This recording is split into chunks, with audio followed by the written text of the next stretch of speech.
Hello guys and welcome back to another video on some paranormal stories generated by AI. Let's see how scary AI can be. The last story was not too scary, so I have asked AI to up the game. So let's get right into it. The last passenger of the Midnight MRT. Singapore's MRT system is usually a bustling hub of activity, filled with commuters rushing from one station to another. But at midnight, the stations are eerily quiet. The trains nearly empty, and the bright fluorescent lights cast long, unsettling shadows. It was on one such night that David found himself boarding the last train home. He had stayed late at the office, finishing a project that had consumed his life for weeks. Exhausted, he barely noticed the unusually quiet platform as he stepped onto the train. The door slid shut with a hiss, and the train jolted into motion.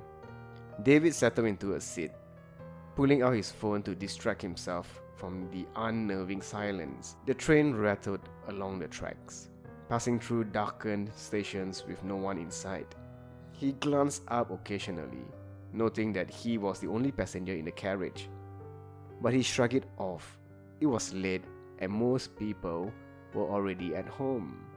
As the train hurtled into a long tunnel, the lights flickered once, twice, and then dimmed. David frowned, feeling a sudden unease creep into his gut. The tunnel seemed to stretch on forever, the darkness outside pressing against the windows like an endless void. He glanced around the empty carriage, feeling the hairs on the back of his neck stand on end. Then, out of the corner of his eye, he saw her. A woman sitting in a far corner of the carriage, her head bowed low, her long dark hair obscuring her face. David's heart skipped a beat. He could have sworn that he had been alone just moments ago. He did not hear the doors open or close, and there were no stops along the way. So where did she come from? Unease turned into cold fear as he stared at her, willing himself to look away, but unable to do so.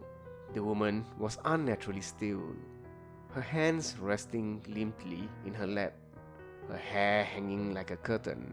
David's throat tightened as he realized he could not hear her breathing. His eyes darted to the reflection in the window, hoping to see a glimpse of her face. But the glass was clouded, distorted, showing nothing but a blur where she sat. The train continued its relentless journey through the tunnel, the lights flickering sporadically, casting long shadows that twisted and curled like living things. David's phone buzzed, snapping him out of his trance. He glanced down, grateful for the distraction, and saw a text message from an unknown number. The message was short, just 3 words. Don't look back. Cold sweat trickled down his spine as he stared at the message. His fingers trembled as he looked up, heart pounding in his chest. The woman had not moved. She was still sitting there, still as a statue. David swallowed hard, every instinct screaming at him to leave the carriage, to move to another car, while he was frozen in his seat, paralyzed by fear. The train began to slow, and David's heart leaped into his throat. There shouldn't be a stop here. They were still in the tunnel. The train's deceleration was agonizingly slow, the screech of the brakes echoing through the empty carriage like nails on a chalkboard. And then, the train stopped, the lights flickering and dimming until they barely illuminated the space. The door slid open with a hiss, revealing nothing but pitch black darkness outside. David's breath hitched as he stared at the open door, his mind racing. There was no station, no platform, just an endless void. He was trapped in a nightmare, and there was no way out. He glanced back at the woman, his fear escalating as he saw that she had finally moved. Her head was no longer bowed, it was slowly rising, her face still hidden behind that curtain of hair. He couldn't tear his eyes away, dread pulling in his stomach. As her head lifted higher, he caught a glimpse of her eyes, dark, hollow pits that seemed to suck the light out of air. David's phone buzzed again. He tore his gaze away from her, desperate for any distraction, and saw another message. Run. His pulse raced as he scrambled to his feet, stumbling towards the open door. But as soon as he reached it, the door slammed shut, trapping him inside. Panic surged through him as he slammed his fist against the glass, desperate to escape. But the door didn't budge, and the train remained motionless, the darkness outside pressing in on him like a suffocating blanket. A low, guttural moan echoed through the carriage, sending chills down David's spine. He turned slowly, dread gnawing at his insides. The woman had risen. She stood at the far end of the carriage, her body swaying slightly, her hair hanging like a shroud.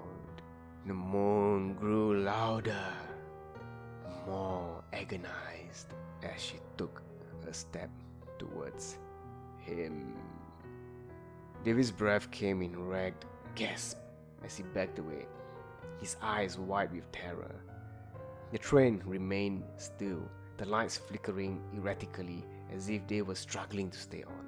The woman took another step, her movements jerky and unnatural, like a puppet on strings. Her face remained hidden, but the dark pits where her eyes should have been bore into him, filling him with a terror so profound it felt like his soul was being ripped from his body. His phone buzzed again, zzz, zzz, but he didn't dare look away from her. He was trapped, nowhere to run, no one to help him. The train was a tomb, and he was its prisoner. The woman's moan turned into a low growl as she took another step closer, her movements more fluid, more predatory.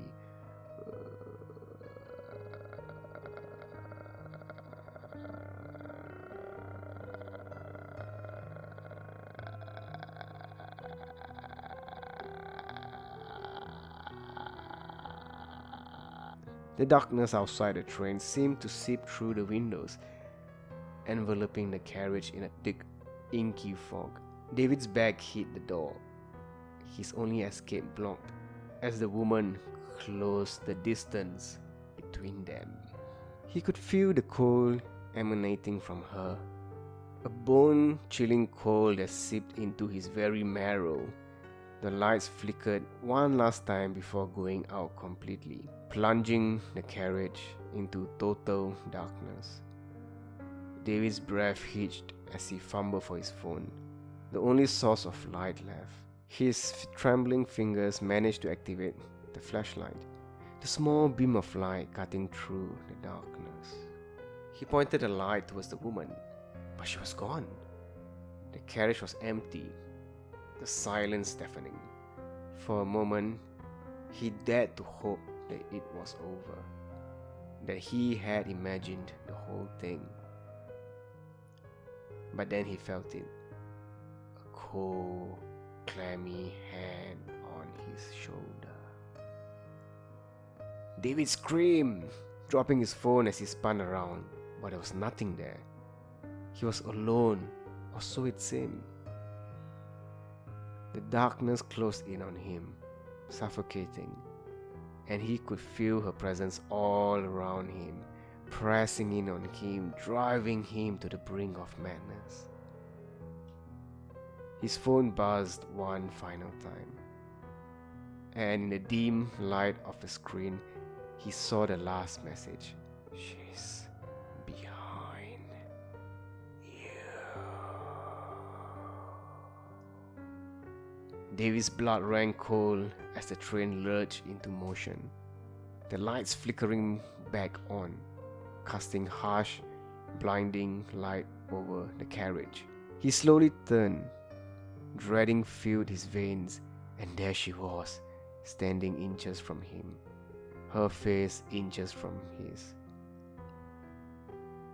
Her hair parted, revealing a grotesque, twisted smile that stretched across her face. Her eyes, black holes that swallowed the light. And then the train plunged into darkness once more. David's scream echoed through the carriage, swallowed by the void as the train hurtled forward, never to be seen again. The next morning, the MRT staff found the train empty at the end of the line.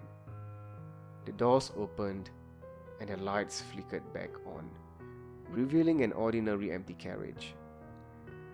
But those who boarded the train that day spoke of an unsettling coldness that clung to the air, a lingering darkness that seemed to follow them, as if the train itself had absorbed the terror that had unfolded within its walls. David was never found.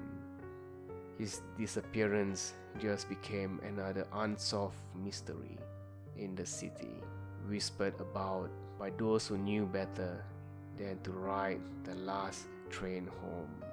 The Midnight MRT carried on as usual, but every now and then, a lone passenger would catch a glimpse of a woman sitting silently in the corner, her hair obscuring her face. And those who dared to look closer would never be seen again.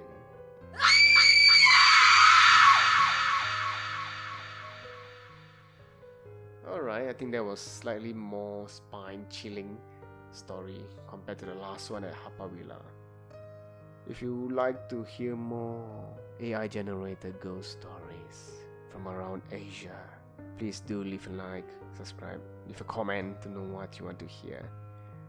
And until next time, take care and